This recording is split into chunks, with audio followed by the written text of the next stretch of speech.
दोस्तों आज मैं आया हूँ विदर्भ के एक ऐसे रीजन में जहाँ किसी ज़माने में वाटर की बहुत ज़्यादा शॉर्टेज रहती थी और इसीलिए ये स्टेप वेल कंस्ट्रक्ट की गई थी।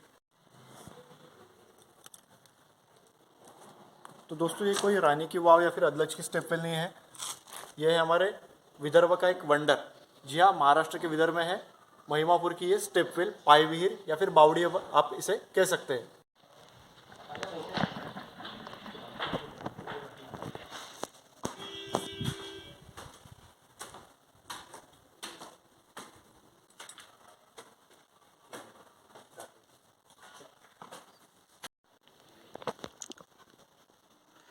तो ये देखिए, ये स्टेप वेल में कई सारे रूम कंस्ट्रक्ट किए गए हैं। एंशियंट टाइम्स में शायद जो राहगीर होंगे वो यहाँ रुकते होंगे। तो ज़मीन के नीचे एक 7 मंजिला आप इसे महल भी कह सकते हैं और साथ में ही बावड़ी तो है ही। देखिए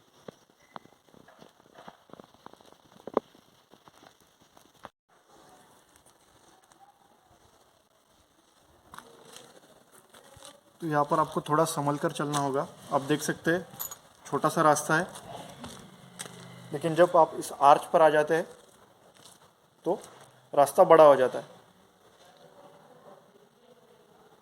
बहुत बड़ी है स्टेप वेल, हमारे महाराष्ट्र में है। तो अब हम स्टेप वेल में नीचे चलते हैं दोस्तों। लगभग 90 सीढ़ियाँ हैं यहाँ पर। यह एक वेल है जिसे सीढ़ियाँ है, इसलिए इसे स्टेप वेल कहा जाता है। तो आप देख सकते हैं मेरे पीछे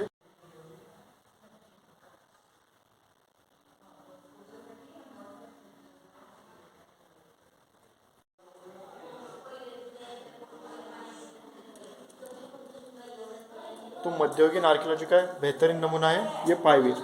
अफसोस की बात यह है कि ज़्यादा लोगों को पता नहीं है, इवन लोकल विदर्भ के लोगों को भी पता नहीं है कि यहाँ पर ये स्टेप वेल है करके।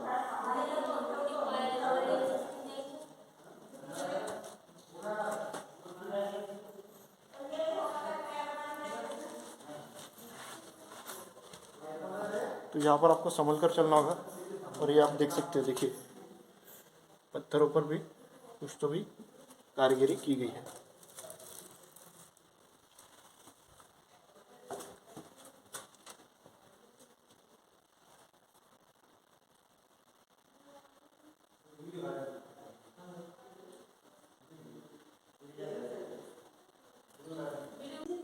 इस मंदिर के पीछे एक और इंटरेस्टिंग स्टोरी है। तो यहाँ के गांव के लोग बताते हैं, यहाँ पर किसी ज़माने में एक जो दरोडेखोर या फिर आप चोर वगैरह कह सकते हैं, लुटेरा कह सकते हैं उसे, तो उसने यहाँ पर आकर आश्रय लिया था। तब यहाँ पर कोई आता जाता नहीं था। और एक दिन जब उसकी वाइफ उसकी पत्नी प्रेग्नेंट थी, उसे बच्चा हुआ, उसके बाद उसके आवाज़ से लोगों को पता चला कि यहाँ पर कोई रह रहा है और उन्हें दिखा कि वो जो कुख्यात लुटेरा वगैरह है वही यहाँ पर रह रहा है। तो फिर इस हिसाब से वो लुटेरा पकड़ा गया। ऐसी लोगों में प्रचलित यहाँ पर कथा है। तो दोस्तों ऐसे ऐतिहासिक प्लेसेस का कंजर्वेशन ज़रूर होना चाहिए। यहाँ के जो यंग पीपल है, गांव के जो यंग पीपल है, उन्होंने एक दिन ठान लिया कि जो कुएं को है हमें स्वच्छ करना है। तो उन्होंने बिल्कुल कुएं के लिए श्रमदान करके इस कुएं को स्वच्छ कर दिया था। तो आइए अब फिर से चलते हैं। आपको थोड़ा ध्यान रखना होगा।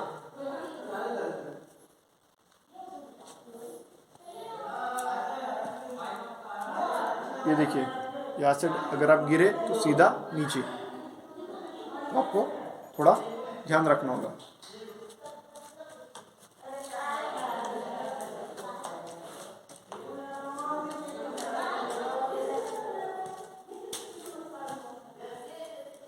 वैसे बिल्कुल आसान रास्ता है, इतना ज़्यादा घबराने की भी ज़रूरत नहीं है, लेकिन सावधानी बरतना अच्छा है।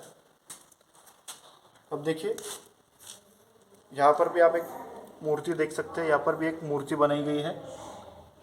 तो समझ में नहीं आ रहा है किस चीज़ की मूर्ति है, लेकिन यहाँ पर आप अलग अलग कारीगरी पत्थरों पर देख सकते हैं।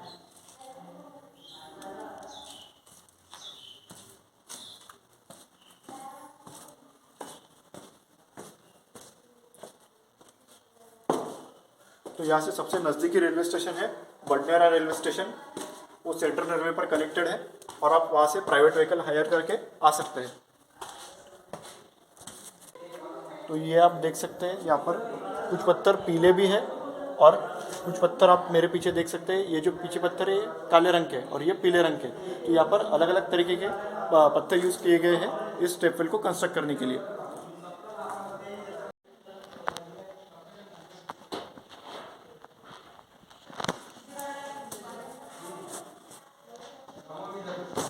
तो यहाँ पर एक देख सकते हैं आप महिमा देवी का यहाँ पर मंदिर भी बनाया गया है, बिल्कुल वेल के नज़दीक में है। अब हम और नीचे चलते हैं वेल की ओर। तो अगर आप यहाँ पर फ़ोटोशूट के हिसाब से आते हैं या फिर प्री वेडिंग फ़ोटोशूट वगैरह भी आपका यहाँ पर बेहद अच्छे तरीके से हो सकता है। तो ये देखिए किसी ज़माने में बेहद इम्पोर्टेंट रही हुई ये वाव आज बिल्कुल सूख चुकी है। तो पानी की जो स्कैरसिटी है वो यहाँ पर समझ में आ सकती है आपको, किसी ज़माने में वेल क्यों बनाई होगी और अब इसकी हालत क्या है। तो शायद आर्कियोलॉजिकल सर्वे ऑफ इंडिया ने इसके लिए ज़्यादा पब्लिसिटी करनी चाहिए इस स्टेपवेल के लिए, क्योंकि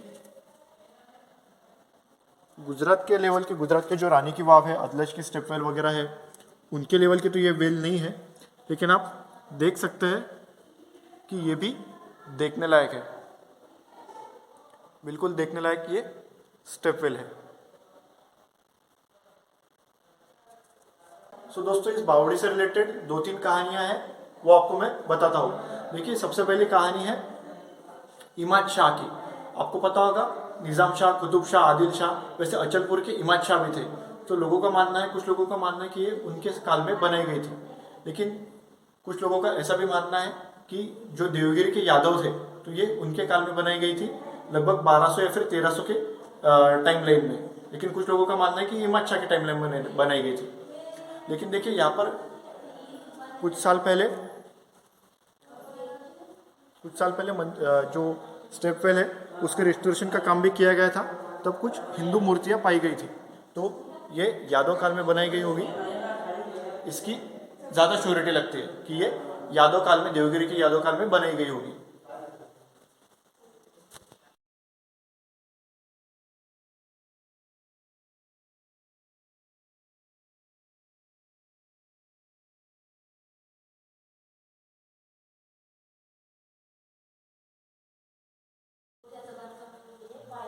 तो ये आप देख सकते हैं, ये शायद नेचुरल स्ट्रीम के लिए आने के लिए बनाया होगा। बावड़ी में जो नेचुरल स्ट्रीम्स आते हैं उसके लिए बनाया होगा।